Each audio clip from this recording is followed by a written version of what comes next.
If you saw this survivor in Last Day on Earth, you'd immediately think that they were defenseless and that they would make a really easy target for any zombies roaming around. But the actual case is that this naked survivor has 20 armor, the same as a full reinforced set, but he's not actually wearing any armor pieces. And in this video, we're going to be taking a look at max armor, where we can get it with armor buffs combined with the strongest armor in the game. And we're going to be doing a good bit of testing with it against some of the strongest bosses and strongest attacks inside of Last Day on Earth. So let's kick things off with an example before we get into how it's possible. And normally if you're standing in the Blind One's charge attack, that's a recipe for a death. It's a one-hit kill move. But here's where things get interesting. If you have maximum armor, you can actually survive that attack and go on to fight the Blind One. Now, before we get into any more testing, let me show you how this is possible. If you're wearing a full set of these types of armors, these are the maximum armor values that you can get, with the max armor being the Kevlar set at 38 armor. So for all these examples, I'm going to be using Kevlar armor, but on top of it, I'm going to be using two separate buffs.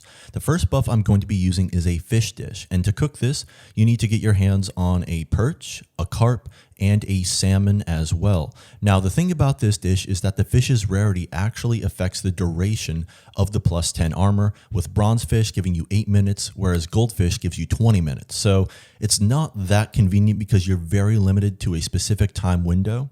And beyond that, we can get another plus 10 armor from the street food vendor, and you unlock street food at VIP level 2, and the duration of the street food buff is increased by 100% at level 6, and then when you get to VIP level 10, the effectiveness of the buff is increased by 100%.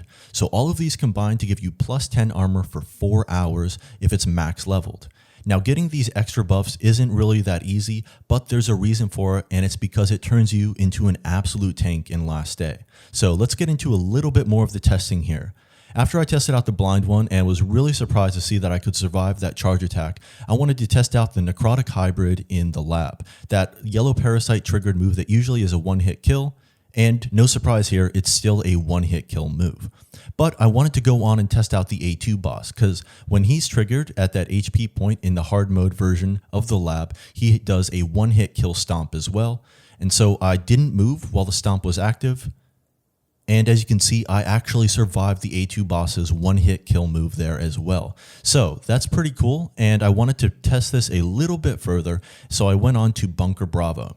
Now, Dr. Dread doesn't really have a one-hit kill move unless you're wearing really low armor, but with max armor, his really heavy-hitting hits only dealt 45 damage, and that was a nice surprise there. Now, I went on to the Cocoon boss battle because I thought maybe we could survive the blast after the third valve is activated, but as you can see, that isn't the case either. So there are limits to maximum armor in Last Day on Earth, but it's still really cool to see the attacks that you are able to survive and just how tanky you can get. Thank you so much for watching this video, and be tuned for more interesting Last Day on Earth stuff coming up here on the channel. Thanks again, and have yourself a great day.